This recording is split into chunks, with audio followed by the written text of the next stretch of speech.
లంకాపట్టణంలో రావణాసురుడు చేత అపహరింపబడినటువంటి సీతాదేవి అశోకవనంలో శింసుపా వృక్షం క్రింద రాక్షసుల మధ్య బంధీకృతురాలైనటువంటి సీతాదేవిని హనుమంతుడు శింసుపా వృక్షం పై నుండి చూసి సీతాదేవితో ఎలా రామకథ వినిపిస్తే, ఆమెకి నచ్చినటువంటి మాటలు మాత్రమే వినిపిస్తే ఆమె నన్ను నమ్ముతుంది, నేను రాముడి దగ్గర నుండి వచ్చాను అని విశ్వసిస్తుంది అని చెప్పేసి ఆయన రామకథ అంతా కూడా చెప్పటం ప్రారంభించాడు. చెప్పి అలా ఆగిపోయాడు. ఇవి చాలా వినటానికి ఆనందంగా ఉన్నది సీతాదేవికి. దశరథుడు అనేటటువంటి ఆయన ఉన్నాడు, ఆయన కుమారుడున్నాడు, ఆయన అడవుల పాలైనాడు. సీతాదేవిని రావణాసురుడు అపహరించాడు. రాముడు సుగ్రీవుడితో స్నేహం చేశాడు. సుగ్రీవుడు దూతనైనటువంటి నేను, నాతో పాటు ఎంతోమంది 4 దిక్కులకు వచ్చారు. 4 దిక్కులలో ఒక దిక్కైనటువంటి దక్షిణ దిక్కుకు నేను వచ్చాను. నేను రాముడు చెప్పినటువంటి యథారూపం, యథావర్ణం, ఇలాంటి ఏ రూపం అయితే శ్రీరాముడు తన భార్య గురించి తాను చెప్పాడో ముందు వానరులందరికీ, హనుమంతుడు అందరితో పాటు విన్నాడు. విన్నటువంటి హనుమంతుడు సీతాదేవిని అలాంటి రూపం కలిగినటువంటి మనిషిని నేను చూస్తున్నా, ఇప్పుడు అలాంటి రూపురేఖలే కలిగినటువంటి ఈవిడే సీతాదేవి అయి ఉండవచ్చు అని అనుకున్నాడు. అప్పుడు ఈ మాటలన్నీ విన్నటువంటి సీతాదేవి నమోస్తు వాచస్పతయే సవజ్రిణే స్వయంభువే చైవ హుతాశనాయ చ. రామకథ అంతా విన్న తర్వాత సీతాదేవి అనుకుంటోంది, స్వప్నంలో ఉన్నానేమో నేను, కలలో నాకు మంచి జరిగే మాటలు ఎవరో చెప్తున్నారు అని అనుకుంది. మొదలు అనుకుని మరలా ఎలా అనుకుంటుంది, అసలు నేను నిద్రపోతే కదా నాకు స్వప్నం రావటానికి, నేను ఎక్కడ నిద్రపోయాను, ఈ రాక్షసుల చేత పీడింపబడుతున్నా కదా, అయినా నాకు స్వప్నంలో గనక ఒకవేళ నేను నిద్రపోతూ ఉంటే స్వప్నంలో కోతి వస్తే కీడు అని శాస్త్రాలన్నీ చెప్తున్నాయి కదా, ఒకవేళ గనక నేను నిద్రలోనే ఉండి నాకు నిజంగా కోతే గనక వస్తే స్వప్నే మయాయం వికృతోద్యదృష్ట శాఖా మృగ శాస్త్రగణైర్నిషిద్ధ. శాస్త్రం చెప్పింది కదా నిషిద్ధం రావద్దు అనేటటువంటి, కోతిని రావద్దు అని వస్తే ఇబ్బంది అని శాస్త్రం చెప్పింది. నేను కలలో ఉన్నానా అని కాసేపు అనుకుంది. మరలా అప్పటిదాకా కృంగి కుసించి ఎంతో కాలం నిద్ర లేక, ఆహారం లేక, సుఖం లేక, స్నానం లేక ఇలా బాధపడుతూ ఉన్నటువంటి సీతాదేవి మనస్సులో అనుకుంది, అసలు నేను నిద్రపోతే కదా అనుకుని ఇది కల కాదు, ఒకవేళ గనక నేను కలలోనే ఉండి నాకు నిజంగా కలయ గనక వస్తే దానివల్ల ఏదో కీడు కలుగుతుంది గనక స్వస్యస్తు రామాయ లక్ష్మణాయ, నా రాముడికి శుభం కలుగుగాక, మంగళం కలుగుగాక, నాకు స్వప్నంలో కోతి వచ్చినందువల్ల శ్రీరాముడికి ఏదైనా కీడు కలుగుతుందేమో, ఆయనకి అలా జరగద్దు. లక్ష్మణాయ, లక్ష్మణుడికి కూడా జరగద్దు, మంచి జరగాలి. తథా పితుర్మే జనకస్య రాజ్ఞః, అలాగే నా తండ్రి అయినటువంటి జనక మహారాజు కూడా మంగళం కలుగుగాక, శుభం కలుగుగాక, ఆయనకి క్షేమం కలుగుగాక అని మనస్సులో అనుకుని అలా సీతాదేవి ఆలోచిస్తూ నిజంగా నమోస్తు వాచస్పతయే సవజ్రిణే, ఓ బృహస్పతి నీకు నమస్కారం అయ్యా. ఈ విన్నటువంటి ఇప్పటి వరకు రామకథ అంతా ఎవరో చెట్టు పైన ఒక కోతి మాట్లాడుతూ ఉంది, ఆ కథంతా నేను విన్నాను, ఆ మాటలు నిజమగుగాక, నాకేదో శుభం కలుగుగాక అని ఆమె మనస్సులో అనుకుంటూ పైకంటుంది. నమోస్తు వాచస్పతయే, ఓ బృహస్పతి నీకు నమస్కారం. సవజ్రిణి, ఓ ఇంద్రదేవ నీకు నమస్కారం అయ్యా. స్వయంభువే, ఓ బ్రహ్మదేవ నీకు నమస్కారం. హుతాశనాయ చ, ఓ అగ్నిదేవ నీకు నమస్కారం. అనేన చోక్తం యదిదం అమగ్రతో వనౌకసా తశ్చ తథాస్తు నన్యథా. ఆ వానరుడు చెప్పినటువంటి మాటలన్నీ అలాగే అగుగాక, శుభమగుగాక, శ్రీరాముడు బాగా ఉండుగాక, లక్ష్మణుడు కూడా క్షేమంగా ఉండుగాక, నాకు శుభం కలుగుగాక. ఇప్పటి వరకు బాధపడుతూ ఉన్నా నాకెవరూ లేరు అనేటటువంటి బాధతో నేను కృంగి ఇక మరణిద్దాము అన్న సమయంలో ఎవరో చెట్టు పైన వానరుడు మాట్లాడుతూ ఉన్నాడు అని సీతాదేవి అని అలా ఉండగానే హనుమంతుడు ఆ చెట్టు పై నుండి క్రిందకి దిగటం మొదలుపెట్టాడు. తామబ్రవీన్ మహాతేజ హనుమాన్ మారుతత్మజ అప్పటి వరకు ఏమి అనుకున్న మాటలన్నీ హనుమంతుడు కూడా విన్నాడు. పగడం వల్ల ఎర్రగా ఉన్నట్ట హనుమంతుడు. ఇందాక పచ్చటి వర్ణం కలిగినటువంటి రూపంలో కోతి కనపడిందని సీతాదేవి చెప్పింది. బంగారు వర్ణం కలిగినటువంటి కళ్ళు ఉన్నాయట హనుమంతుడికి. మంచి తేజస్సుతో ఉన్నట్ట. పట్టుకుందామా అందే స్థితిలో లేడు, చూద్దామా దివ్య తేజస్సుతో ఉన్నాడు. అట్లాంటి హనుమంతుడు తెల్లటి వస్త్రం కట్టుకొని ఉన్నట్ట, చిన్న కోతి రూపంతో. అటువంటి వాయుపుత్రుడు శిరస్యంజలి మాదాయ, ఇలా రెండు చేతులు శిరస్సి తలపైన పెట్టి ఒద్దికగా కిందకి దిగాట. శిరస్యంజలి మాధాయ సీతాం మధురయా గిరా, సీతాదేవి దగ్గరికి నమస్కరించుకుంటూ మధురమైన మాటలతో వచ్చాట హనుమంతుడు. శిరస్యంజలి మాధాయ సీతాం మధురయా గిరా, మంచి మాటలు మాట్లాడుతూ నేను వచ్చినటువంటి పని సఫలీకృతం అవ్వాలి అని హనుమంతుడు మనస్సులో అనుకుంటూ, ఆమె నన్ను నమ్మాలి రామదూతని అనే భావంతో, తనకు శుభం కలగాలి, బాధపడుతూ ఉంది, ప్రాణాలు వదిలేస్తుంది, ఈవెన్ ఎలా అయినా సరే కాపాడాలి అనేటటువంటి భావనతో హనుమంతుడు ఉన్నాడు కనుక ఒద్దికగా వినయవంతుడుగా, ఎందుకంటే హనుమంతుడిని నమ్మాలి సీతాదేవి. నమ్మాలి అంటే ఏమిటి?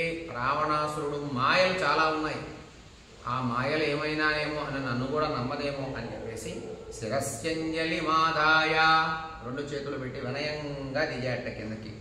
కాను పద్మఫలాసక్షి క్లిష్టకోశేయవాసిని ద్రుమస్య శాఖామాలంబ్య తిష్టసి త్వమనిందితే త్వమనిందితే.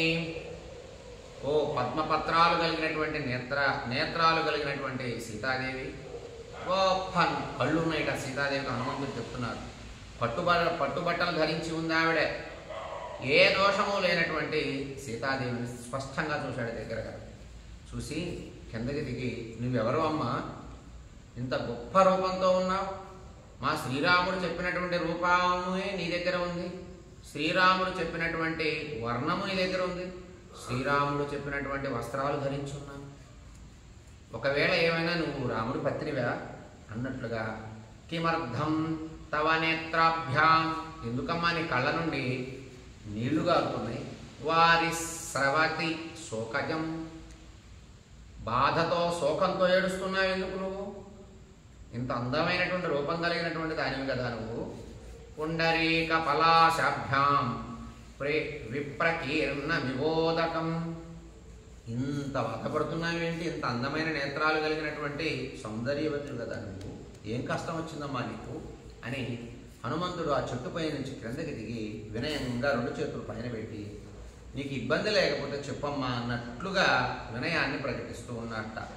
కిమర్థం తవ నేత్రాభ్యాం వారిశ్రవతి శోకజం,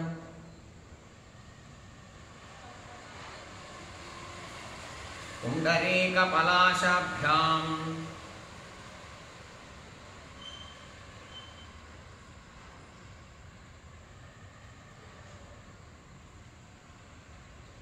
ప్రకీర్ణ వివోదకం విప్రకీర్ణ వివోదకం.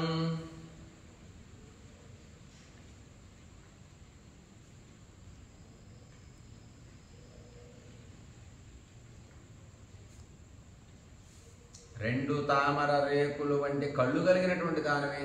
తామర పుష్పం ఎలా ఉంటుంది? అందంగా ఉంటుంది కదా. ఆ పుష్పాలకు ఉన్నటువంటి తామర రేకు, ఒక్క రేకు ఎంత విశాలమైనటువంటి కళ్ళులాగా ఉంటుంది కదా. అలాంటి రేకు, తామర పుష్పాలకు ఉన్నటువంటి రేకు కళ్ళు కలిగినటువంటి అందమైనటువంటి నేత్రాలతో ఉన్నటువంటి ఆవిడ కన్నీరు గారుస్తుంది. హనుమంతుడు, ఎంత బాధ వచ్చిందమ్మా నీకు? ఏం కలిగింది? ఏం బాధ కలిగింది నీకు? ఎందుకు బాధపడుతున్నావు? ఇంత సుకుమారిగా ఉన్నావు, ఇంత సౌందర్యవతిని, ఇంత గొప్ప వర్ణంతో ఉన్నావు, గొప్ప రూపంతో ఉన్నావు, నువ్వెందుకు బాధపడవలసి వచ్చింది? బాధపడేటటువంటి దానివి కాదు కదా నీవు బాధలకి ఉండేటటువంటి మనిషివి కాదు నువ్వు అన్నట్లుగా వినయంగా దిగాట. సురాణాం అసురాణాం వా నాక గంధర్వ రక్షసం యక్షాణాం కిన్నరాణాం వా కాత్వం భవసి శోభనే. అమ్మా, ఓ మంగళప్రదురాల, హనుమంతుడు సీతాదేవితో మాట్లాడుతున్నాడు. చెట్టుపై నుంచి, సింసుపావృక్షం పై నుంచి దిగి రెండు చేతులు ఇలా ఆయన శిరస్సు మీద పెట్టి, తల్లి నీకు నమస్కారం, ఎవరమ్మా ఇంత సౌందర్యవతిగా ఉన్నావు? సూరాణం, ఏమైనా సురులు దేవతలకు సంబంధించినటువంటి స్త్రీవా, దేవతా స్త్రీవా నువ్వు? అసురాణం, నువ్వేమన్నా రాక్షస స్త్రీలలో గొప్పదానివా, ఏమన్నా సౌందర్యవతివా? నాగ గంధర్వ రాక్షస, నాగజాతికి చెందిన స్త్రీవా? ఇంత తేజస్సు ఏమిటి నీలో? గంధర్వ జాతికి సంబంధించినటువంటి స్త్రీవా? రాక్షసాం, రాక్షస జాతిలో గొప్ప స్త్రీలు కూడా ఉన్నారు, అటువంటి స్త్రీవా నీవేమన్నా? యక్షాణం, యక్షులలో యక్షవర్ణానికి యక్ష కుటుంబానికి సంబంధించిన స్త్రీవా నీవన్నా? కిన్నరాణం, కిన్నెర జాతికి సంబంధించినటువంటి స్త్రీవా? ఎంత సౌందర్యం వాళ్ళకు కూడా ఉంటుందో లేదో ఆ జాతికి సంబంధించిన దానివా ఏమన్నా? వారిలో ఎవరు నీవు? ఏ జాతికి సంబంధించిన దానివి? వానా కిన్నరాణం వా కాత్వం భవసి శోభని, ఏ జాతికి చెందిన దానివి? ఇంత బాధపడుతూ ఉన్నావు, ఎంత సౌందర్యవతివి కదా, అందుకని అడుగుతున్నాను. కాత్వం భవసి రుద్రాణం మరుతాం వా వరాననే వసూనాం హి వరారోహే దేవతా ప్రతిభాసిమి. ఓ సీతమ్మ, అందమైనటువంటి ముఖం కలిగినటువంటి దానివి కదా నీవు. రుద్రగణాలలో కానీ మరుద్గణాలలో కానీ వసురుద్రగణాలలో కానీ వారి జాతికి చెందిన దానివా ఏమన్నా నువ్వు? ఇక్కడ ఎందుకున్నావు అసలు? ఎంత బాధపడుతున్నా? ఏం జరిగింది అన్నట్లుగా హనుమంతుడు ఇందాక దేవతలు, రాక్షసులు, అసురులు, గంధర్వులు, రాక్షస స్త్రీలలో గొప్ప రాక్షస స్త్రీవా, యక్ష, గరుడ, కిన్నెరలు, ఇలా ఆ జాతి అంతా అడిగి మళ్ళీ రుద్రగణాలలో ఏమన్నా రుద్రగణ స్త్రీలలో సంబంధించినటువంటి దానివా, మరుద్గణాలలో సంబంధించినటువంటి స్త్రీవా నీవేమన్నా? ఇంత సౌందర్యవతి కదా, శ్రేష్టమైనటువంటి అవయవ శోభ కలిగినటువంటి దేవతా స్త్రీవా ఏమైనా? ఎవరు నీవు? నాకేం తోచట్లేదు, నాకు అర్థం కావట్లా. నీవు ఏ జాతికి చెందినటువంటి స్త్రీవో నాకు తెలియటం లేదు అన్నట్లుగా హనుమంతుడు ఈ మాటలు సీతాదేవితో మాట్లాడుతున్నాడు వినయంగా చెట్టుపై. సురాణామసురాణాం వా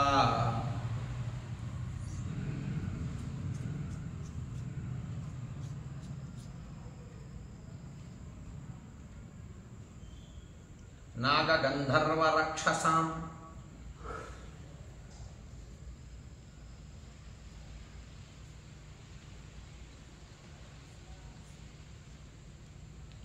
యక్షాణం కిన్నరాణాం వా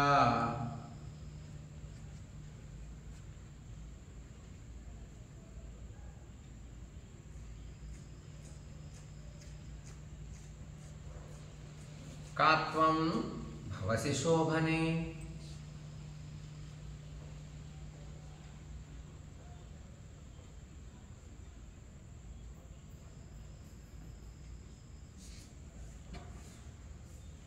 ఓ మంగళప్రదురాలా, నువ్వేమన్నా దేవతా స్త్రీవమ్మా? రాక్షస స్త్రీలలో గొప్ప జాతికి చెందినటువంటి స్త్రీవా ఏమన్నా? నాగజాతికి చెందిన స్త్రీవా నువ్వేమన్నా? గంధర్వ జాతికి చెందినటువంటి ఆ కుటుంబంలో పుట్టినటువంటి స్త్రీవా? రాక్షస స్త్రీవా ఏమన్నా? రాక్షసుల్లో గొప్ప వర్ణం కలిగినటువంటి వారు, గొప్ప జ్ఞానం కలిగినటువంటి వారు, గొప్ప సౌందర్యవతులు ఉన్నారు కదా, ఆ జాతికి చెందినటువంటి దానివా ఏమన్నా? యక్ష కిన్నెరల్లో వారికి సంబంధించిన దానివా? ఇక్కడున్నావేమిటమ్మా నువ్వు? ఎవరు నువ్వు అని హనుమంతుడు అడిగాడు. కాత్వం భవసి రుద్రాణం,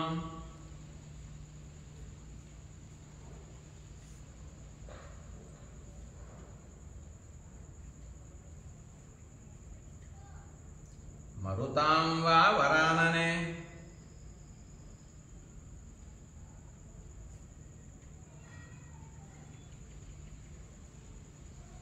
వసూనాం హి వరారోహే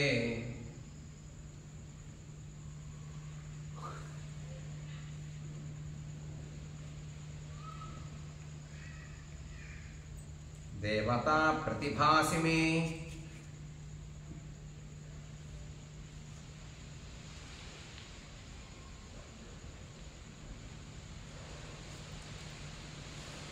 అందమైనటువంటి ముఖం కలిగిన దానివి కదా, నీవేమైనా రుద్రగణాలకు సంబంధించినటువంటి స్త్రీవా? మరుద్గణాలలో ఉన్నటువంటి గొప్ప స్త్రీవా ఏమన్నా? వసుగణాలలో వారికి చెందినటువంటి దానివా? శ్రేష్టమైనటువంటి దివ్యమైనటువంటి రూపం ఉంది కదా, దేవతా స్త్రీవా ఏమన్నా? నాకేమీ అర్థం కావటం లేదు. ఎవరు నీవు? ఇక్కడ ఈ కష్టంలో ఉన్నావు, అని బాధపడుతున్నావు కదా అని హనుమంతుడు అనటం జరిగింది సీతాదేవి. కిమ్ను చంద్రమసాహీనా అతితా విబుధాలయాత్ రోహిణీ జ్యోతిషాం శ్రేష్ఠ శ్రేష్ఠ సర్వగుణాన్విత. నీవు ఓమ్మ స్వర్గం నుంచి వచ్చినటువంటి భూలోకానికి ఏమైనా వచ్చావా? చంద్రుడికి దూరమైనటువంటి శ్రేష్టమైనటువంటి గుణాలు కలిగినటువంటి రోహిణీదేవితో సమానమైనటువంటి రూపం కలిగిన దానిలాగున్నావు. నువ్వేమన్నా దేవతా స్త్రీవా? ఏమన్నా కాత్వం భవసి కళ్యాణి త్వమ నిందితలోచనే కోపాద్వా యది వా మోహాత్ భక్తారమసి క్షణి వశిష్ఠం కోపయిత్వా త్వం నాసి కళ్యాణ్యరుంధతి. ఒకవేళ వశిష్ఠుని భార్య అయినటువంటి అరుంధతివే, ఆ జాతికి చెందినటువంటి ఏమన్నా స్త్రీవే కాదు కదా? నాకు అర్థం కావట్లా, కాస్త తెలియజేస్తావా తల్లి అని హనుమంతుడు అనటం జరుగుతుంది. కిమ్ను చంద్రమసాహీనా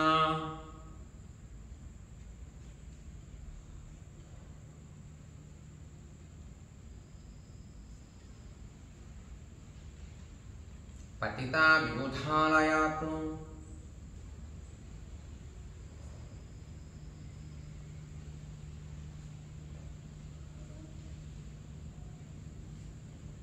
రోహిణీ జ్యోతిషాం శ్రేష్ఠ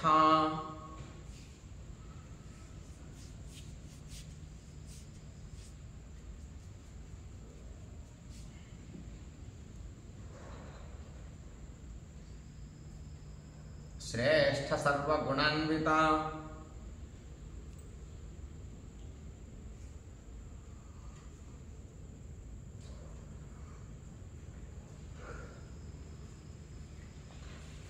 స్వర్గము నుండి భూలోకానికి వచ్చినటువంటి భూలోకములో పడి చంద్రుడికి దూరమై నక్షత్రాలలో శ్రేష్ఠులైనటువంటి శ్రేష్టమైనటువంటి పేరున్నటువంటి రోహిణీదేవిగా ఏమన్నా నువ్వు ఇంత అందంగా ఉన్నావు? కాత్వం భవసి కళ్యాణి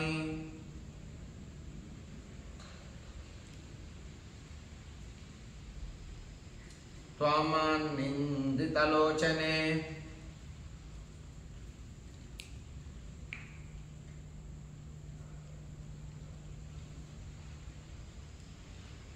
కోపాద్వా యది వా మోహాద్ భక్తారమసి క్షణే కోపాద్వా యది వా మోహాత్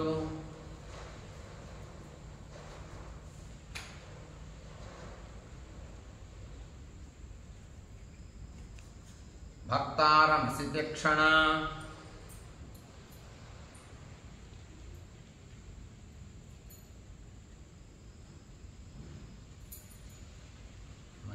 క్షణే వశిష్ఠం కోపయిత్వా త్వం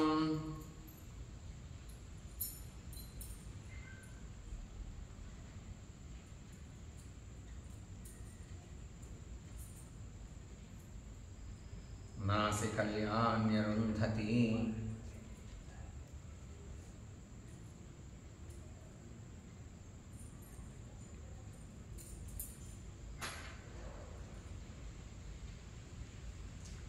నల్లనైనటువంటి నేత్రాలు గలదానా, గొప్ప కళ్ళు ఉన్నాయి కదా నీకు. భక్త అయినటువంటి వశిష్ఠునకు కోపము వలననో అజ్ఞానము వలననో కోపము కలిగించి ఇక్కడికి వచ్చినటువంటి అరుంధతిగా ఏమన్నా వశిష్ఠుడికి ఏదైనా కోపం కలిగించి ఆ కోపం వల్ల వశిష్ఠుడేమన్నా నిన్ను ఆగ్రహించి ఏమైనా భూలోకానికి పంపించాడా? అలా ఏమన్నా వచ్చినటువంటి అరుంధతివే? ఇంత సౌందర్యవతి కదా.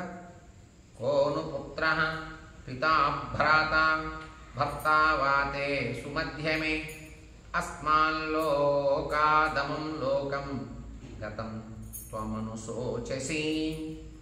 మంచి నడవడిక కలిగినటువంటి దాన, నీవు మరణించిన వారితో ఎవరినో కూర్చి దుఃఖించుతున్నట్లున్నావు, నువ్వు బాధపడుతూ ఉన్నట్టున్నావు.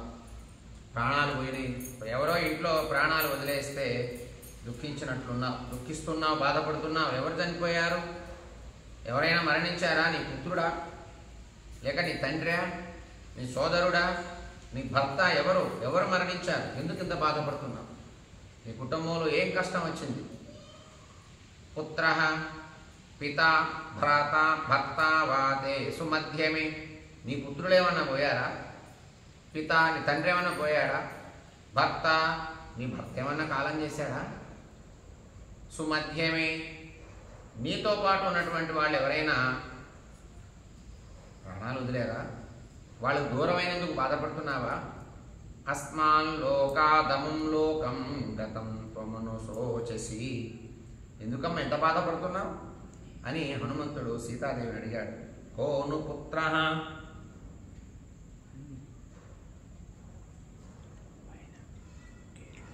పితా భ్రాత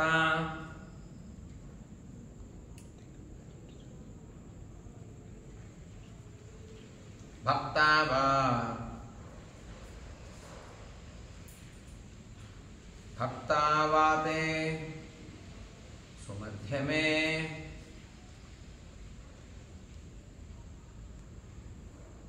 అస్మాన్ లోకాదముం లోకం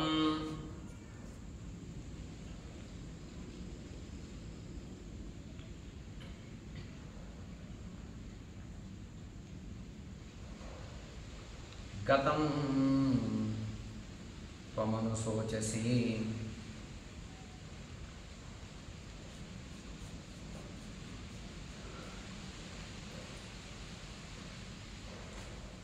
ఎవరైనా మరణించారా నీ కుటుంబంలో? వాళ్ళ కోసం బాధపడుతున్నట్టున్నావు. చూస్తే ఇంత బాధపడుతున్నావు. నీ తోటి వారెవరో మరణించి ఉండొచ్చు, నీ పుత్రుడై ఉండొచ్చు, నీ తండ్రి, నీ సోదరుడా, నీ భర్త, ఎవరు మరణించారు అని హనుమంతుడు సీతాదేవితో మాట్లాడుతున్నారు వినయంగా.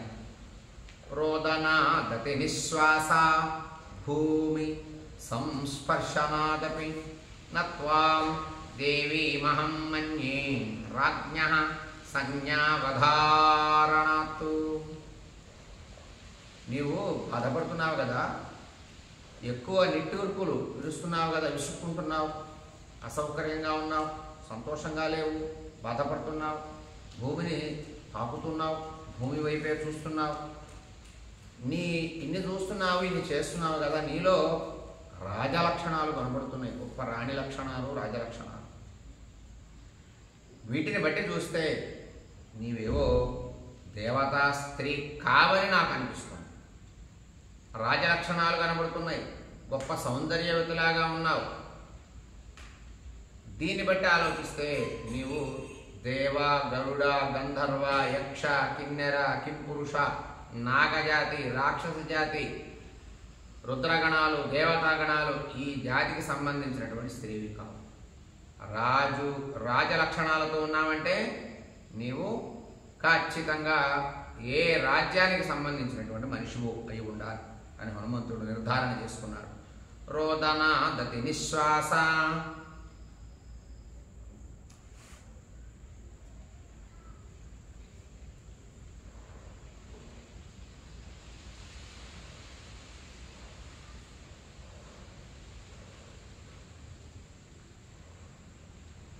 భూమి సంస్పర్శనాదపి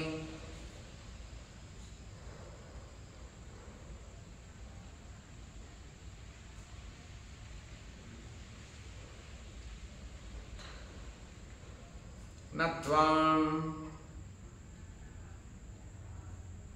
దేవీమహం మన్యే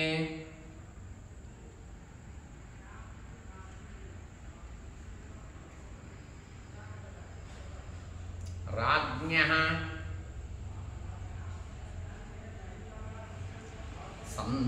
సంధావధారణాత్తు సంజ్ఞావధారణాత్తు.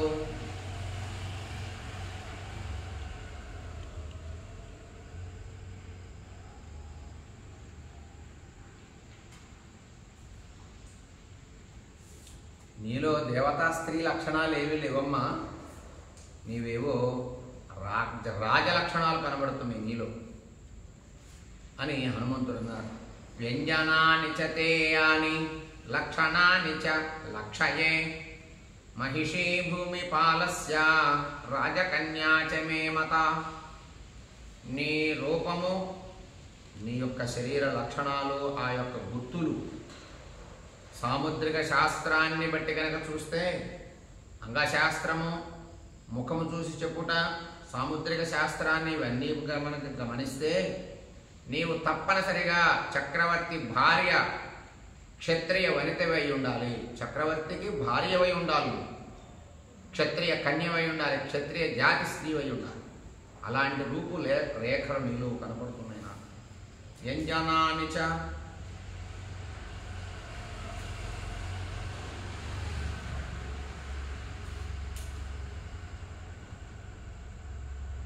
తే యాని లక్షణాని చ లక్షయే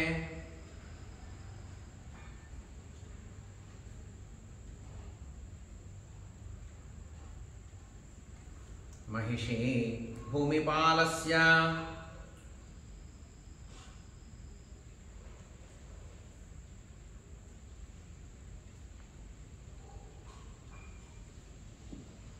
రాజకన్యా చ మే మత.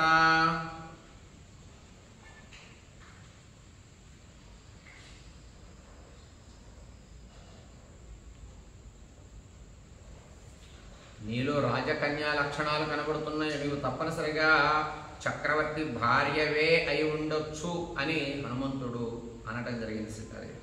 రావణేన జనస్థానాత్ బలాత్ రావణేన జనస్థానాత్ బలాదపహృతాయది సీతా త్వమసి భద్రంతే తన్మమా చక్ష్వ ఉచ్యతః. రావణేన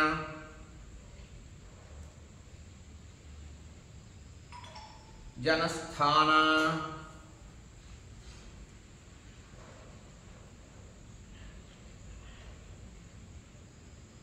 బలాదపహృతాయది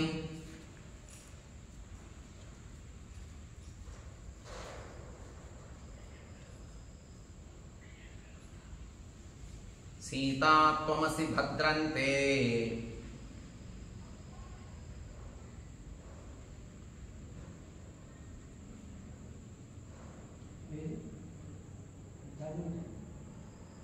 తన్మమా చక్ష్వ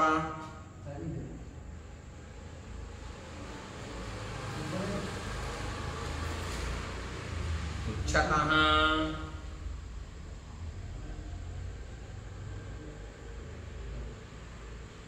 హనుమంతుడు మళ్ళా ఇలా అనుకుంటున్నాడు, నేను అడుగుచున్నానమ్మా, నిన్ను చెప్పు, నీకు మంగళం అవుతుందిలే. రావణుడు జనస్థానం నుండి బలాత్కారంగా ఎత్తుకొచ్చిన సీతాదేవి కాదు కదా నువ్వు. రావణేన జనస్థానాత్ బలాదపహృతాయది, అపహరించుకుపోయాడు కదా రావణాసురుడు రాముడి భార్యని జనస్థానం నుండి. అలా అపహరించుకుపోయినటువంటి సీతాత్వమసి భద్రంతే, ఒకవేళ అపహరించుకుపోయినటువంటి సీతాదేవి నువ్వేనా ఏమన్నా? భద్రంతే, ఒకవేళ నువ్వే అయితే నీకు శుభం కలుగుగాక, నీకు మంగళం కలుగుగాక. తన్మాయా చక్ష్వ పృచ్ఛతః అని హనుమంతుడు అడగటం జరిగింది. ఒకవేళ నీవే అయితే కనుక నీకు శుభం అవ్వాలమ్మా, నీవు రాజకన్యలాగా చక్రవర్తి భార్యలాగా కనబడుతున్నావు, నాకు అనుమానంగా ఉంది అని హనుమంతుడు సీతాదేవితో అన్నాడు. యథాహి తవ వై దైన్యం రూపం చాప్యతి మానుషం తపసా చాన్వితో వేషస్త్వం రామ మహిషీ ధ్రువం. నీ యొక్క దైన్యం, నీ దయనీయ స్థితి, బాధపడుతున్నావు కదా, మనుష్యులలో ఎవరికి కనబడదు, ఎవరికి రావద్దు కూడా. ఎవరికి కనబడినటువంటి తేజస్సు నీలో ఉంది, తపస్సు నీలో ఉంది. నీవు తపస్సు చేస్తున్నావు. నీ వేషము ఇవన్నీ చూస్తే, నిన్ను చూస్తే రాముడు భార్యవే అని నాకు అనిపిస్తుంది. నీ యొక్క రూపము, లక్షణాలు, నీ యొక్క శరీర సౌష్ఠవము, నీవు మాట్లాడే విధానము, నీ యొక్క రూపురేఖలు, నీ చూపులు, నీ కవళికలు ఇవన్నీ చూస్తే సామాన్య స్త్రీవి కాదు, అట్లానే దేవతా స్త్రీ అసలు కాదు, చక్రవర్తి భార్యవై ఉండాలి. నీవేమన్నా రాముడి భార్యవా? నువ్వేమన్నా స్పష్టముగా నాకు అనుమానంగా ఉంది అని హనుమంతుడు అంటాడు. యథాహి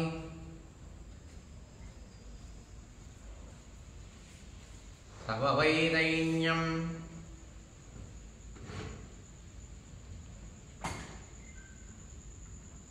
రూపం చాప్యతి మానుషం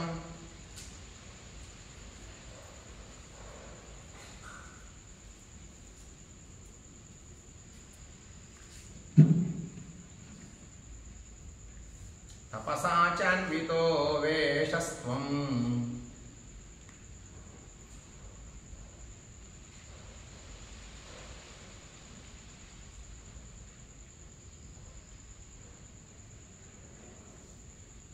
రామమహిషీ ధ్రువం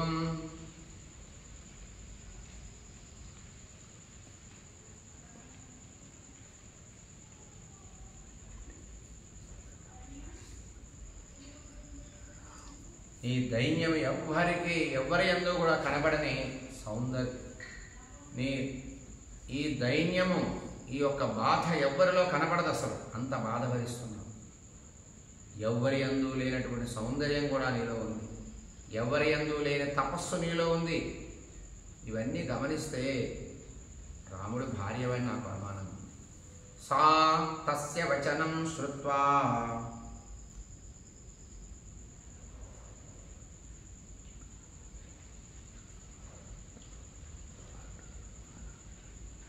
రామకీర్తనమర్షిత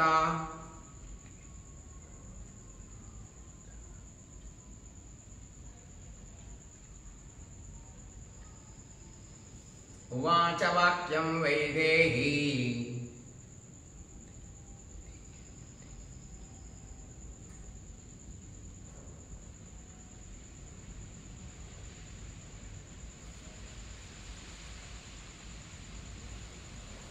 హనుమంతం ద్రుమాశ్రితం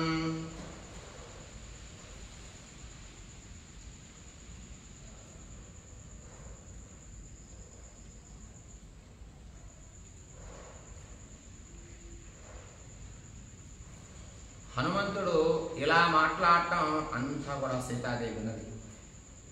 రాముని గురించి చెప్పటం వల్ల ఆమె చాలా సంతోషపడింది. రామకథ అంతా చెప్పాడు ఇందాక. చెప్పి నీవు దేవతా కన్యవా, దేవతా స్త్రీవా, రాక్షస కన్యవా, రాక్షస స్త్రీవా, నాగకన్యవా, నాగదేవత సంబంధించినటువంటి స్త్రీవా, ఇవన్నీ చెప్పి ఇవి ఎవ్వరూ కావు, నీవు రాజకన్యవి, చక్రవర్తి భార్యవి, కొంపదీసేమన్నా నీవు సీతాదేవిగా జనస్థానం నుంచి రావణాసురుడు అపహరించుకొని తెచ్చాడు కదా, ఆవిడ కాదు కదా నువ్వు అని అన్నగానే ఆవిడే మనస్సులో చాలా సంతోషపడి చెట్టు మీద ఉన్న హనుమంతుడు భక్తితో వినయం చూపిస్తున్నాడు కదా, ఆయనతో ఇలా మాట్లాడుతుంది సీత.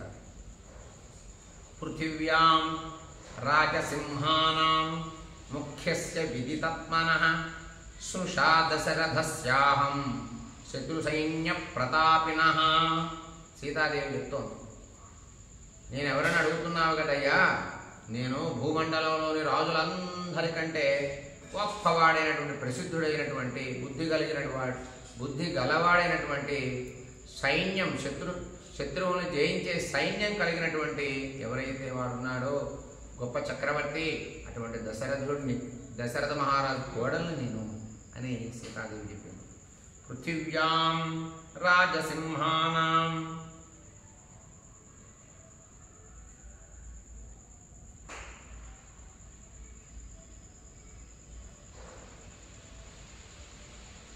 ముఖ్యస్య విదితాత్మనః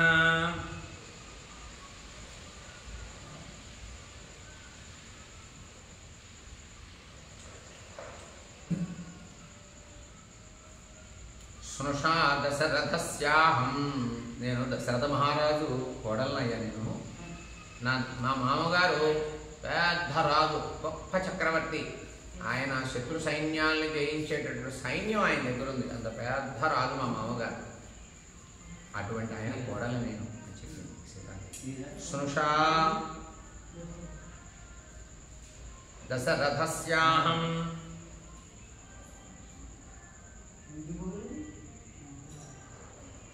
శత్రు సైన్య ప్రతాపినః.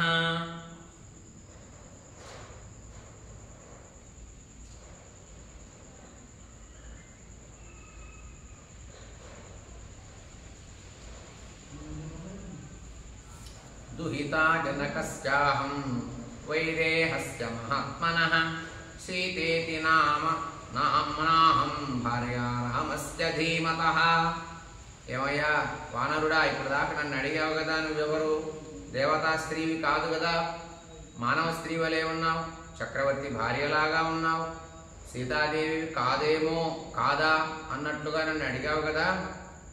స్నుషా దశరథస్యాహం, నేను దశరథుని కోడల్ని అని చెప్పి సీతాదేవి మహాబుద్ధిశాలి విదేహ దేశ ప్రభు అయినటువంటి జనకుని కుమార్తెని, మహాబుద్ధిమంతుడు, ధర్మాత్ముడు, తపస్సు తెలిసినటువంటి వాడు, అటువంటి ఆయన విదేహ రాజు అయినటువంటి జనక మహారాజు అయితే ఉన్నాడో, దుహితా జనకస్యాహం, నేను జనకుని కూతురునయ్యా, జనక మహారాజు కుమార్తెని. వైదేహస్య మహాత్మనః, నా పేరు విదేహరాజు కుమార్తెని, ఓ గొప్పవాడా. సీతేతి నామ్నాహం, నేను శ్రీరాముడు భార్యని, నా పేరు సీతేతి నామ, నా పేరు సీతాదేవి అంటారయ్యా. రాముని భార్యని నేను, శ్రీరాముడి భార్యని. భార్యా రామస్య ధీమతః, ధీమంతుడైనటువంటి వాడు, గొప్ప పరాక్రమవంతుడైనటువంటి ఏ రాముడైతే ఉన్నాడో ఆయన భార్యను, నా పేరు సీతాదేవి అని హనుమంతుడికి సీతాదేవి చెప్పడం జరిగింది. దుహితా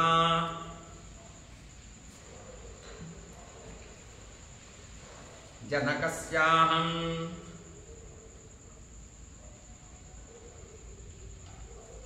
నేను జనకుని కుమార్తె నేను. వైదేహస్య మహాత్మనః,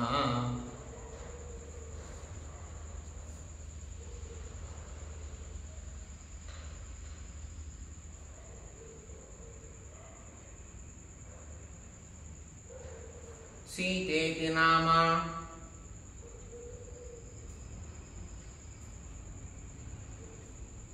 నామ్నాహం భార్యా రామస్య ధీమతః.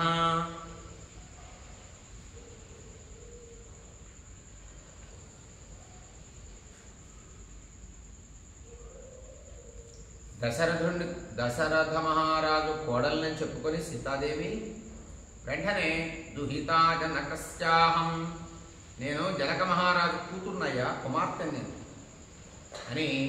ఆయన విదేహరాజు కదా, ఆయన కుమార్తెని నేను.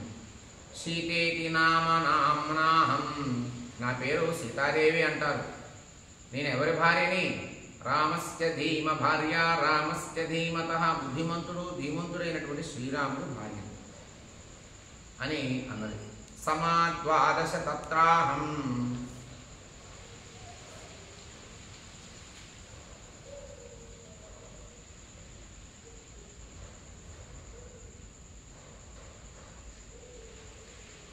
రాఘవస్య నివేశనే,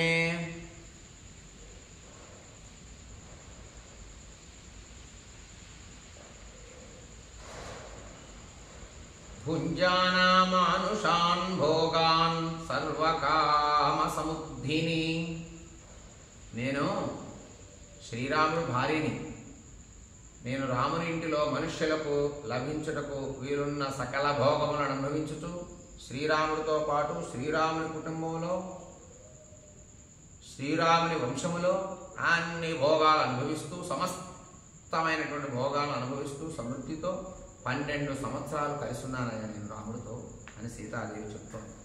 12 సంవత్సరాలు నా వివాహం తర్వాత శ్రీరాముడితో, ఆయన కుటుంబంతో కలిసి, ఆయన బంధువర్గంతో కలిసి నేను అక్కడే ఉన్నా, 12 ఏళ్ళు కలిసి ఉన్నా. సమాద్వాదశ తత్రాహం, 12 ఏళ్ళు నేను అక్కడ. రాఘవస్య నివేశం, రాముడితో, రాముడు బంధువులతో, ఆ కుటుంబంతో. భుంజానామానుషాన్ భోగాన్, అన్ని సుఖాలు అనుభవిస్తూ సంతోషంగా బంధు స్నేహంతో కావచ్చు భోగభాగ్యాలు అనుభవిస్తూ, భోగాన్ సర్వకామ సమృద్ధిని, అన్ని భోగాలు అనుభవించిన దాన్నై 12 ఏళ్ళు కలిసి ఉన్నాం మేమిద్దరం. నీవే రాఘవస్య నివేశనే భుంజానా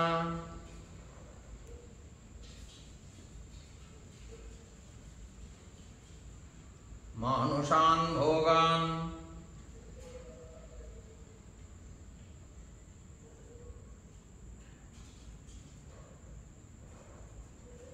సర్వకామ సమృద్ధిని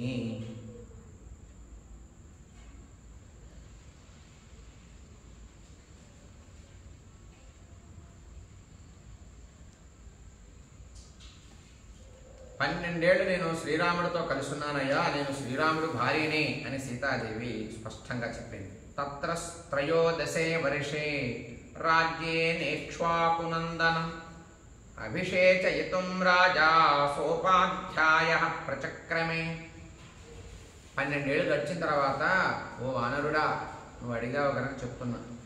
మేము 12 ఏళ్ళు కలిసి మా అత్తగారు, మామగారు, బంధువులు, మరుదులు అందరితో కలిసి నేను భోగభాగ్యాలు అనుభవిస్తూ ఆనందంగా ఉన్న సందర్భంలో 13వ సంవత్సరంలో దశరథ మహారాజు అంటే మా మామగారు పురోహితుల్ని పిలిచి, పండితుల్ని పురోహితుల్ని అందరినీ పిలిచి ఇక్ష్వాకు వంశానికే ఆనందకరమైనటువంటి ఒక గొప్ప పని చేద్దాము, కార్యం చేద్దాము, ఈ వంశాన్ని పెంచుదాము, అయోధ్య కీర్తి పెంచుదామని చెప్పి రాజ్యాభిషేకం చేద్దాము అని శ్రీరాముడి గురించి ప్రయత్నం చేశాడు దశరథ మహారాజు మా మామగారు అని సీతాదేవి హనుమంతుడికి చాలా వివరంగా స్పష్టంగా చెప్పటం మొదలుపెట్టింది. తత్ర త్రయోదశే వర్షే తతస్త్రయోదశే వర్షే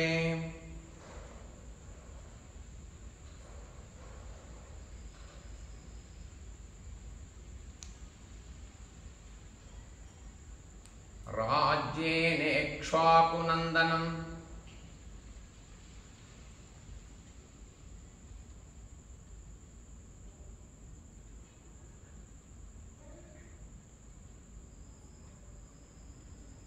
అభిషేచయితుం రాజా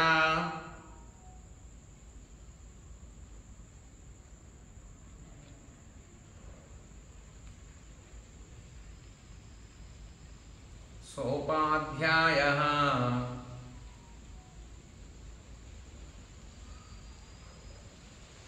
ప్రచక్రమే.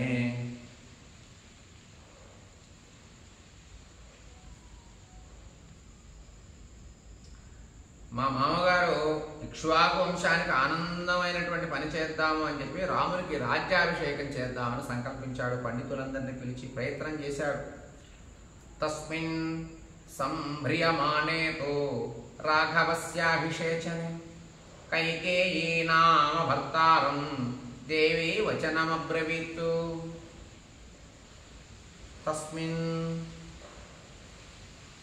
సంభ్రియమానేతో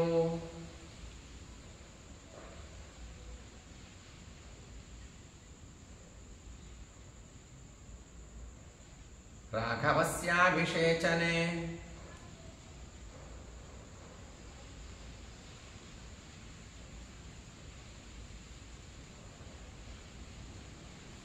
కైకేయీ నామ భర్తారం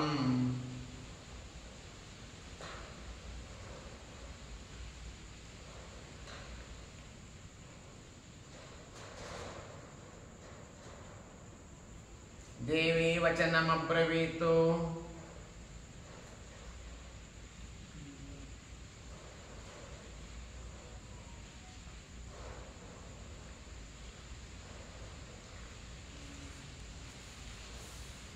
ఆ సమయంలో, ఓ వానరుడా, రామాభిషేకానికి అన్ని శ్రీరాముడికి రామాభిషేకానికి పట్టాభిషేకానికి ఏర్పాట్లు చేస్తూ ఉన్నప్పుడు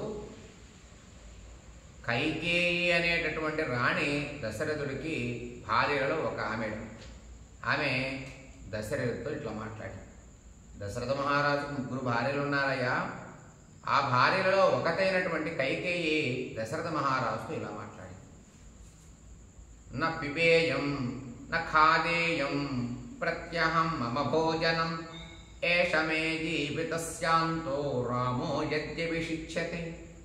ఓ వానరుడా, నేను దశరథ మహారాజు కోడల్ని, నా భర్త శ్రీరాముడే.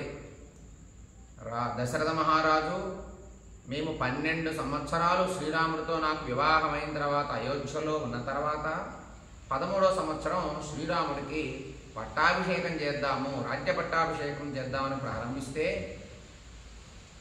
దశరథ మహారాజు భార్యల్లో ఒక ఆవిడ కైకేయి అనేటటువంటి ఆవిడ దశరథతో ఇలా మాట్లాడింది. ఓ రాజా, నా పిబేయం, నువ్వు గనక శ్రీరాముడికి పట్టాభిషేకం చేస్తే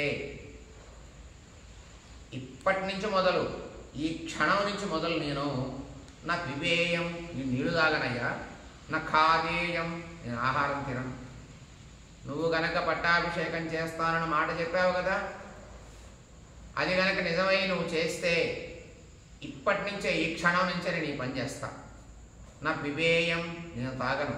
నా ఖాదేయం, నేను ఆహారం ముట్టనయ్యా. ప్రత్యహం మమ భోజనం, ఇది నా జీవితం మొత్తం నేను ఇలానే పాటిస్తా. సుఖం వదిలేస్తున్నా, ఆహారం వదిలేస్తున్నా, నీరు వదిలేస్తున్నా, నేను ఈ క్షణం నుంచి నా జీవితం మొత్తం ఇలానే ఉండిపోతాను రాజా అని దశరథుడు భార్యల్లో కైకేయి అన్నది దశరథుడితో. ఎత్తదుక్తం త్వయా వాక్యం పీత్యా నృపతి సత్తమ తచ్చేన్న విదధం కార్యం వనం గచ్చతు రాఘవః. ఓ రాజశ్రేష్ఠుడా, ఓ దశరథ మహారాజా, నీవు ఈనాడు ప్రేమపూర్వకంగా మంచిగా ప్రేమతో పలికినటువంటి మాటపై నీవు నిలుచునిచో రాముణ్ణి అరణ్యం అనుకో. నీవు గనక నా పైన ప్రేమ ఉంటే, నాకు ఇచ్చినటువంటి వరానికి కనుక కట్టుబడి ఉంటే రాముణ్ణి వనాలకు పంపించు అని ఆవిడ దశరథ మహారాజుతో అన్నదయ్యా వనరుడా అని సీతాదేవి చెప్తోంది. నా పిబేయం,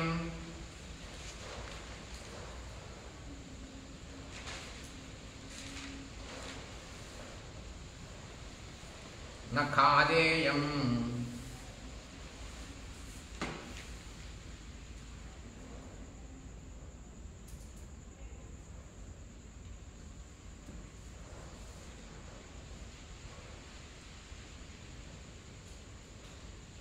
నా పిబేయం న ఖాదేయం ప్రత్యహం మమ భోజనం.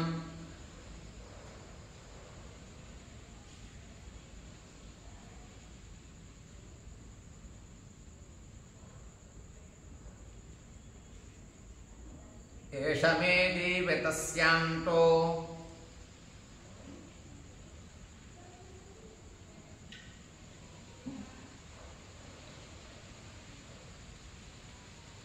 రామో యజ్ఞభిషిచ్యతే.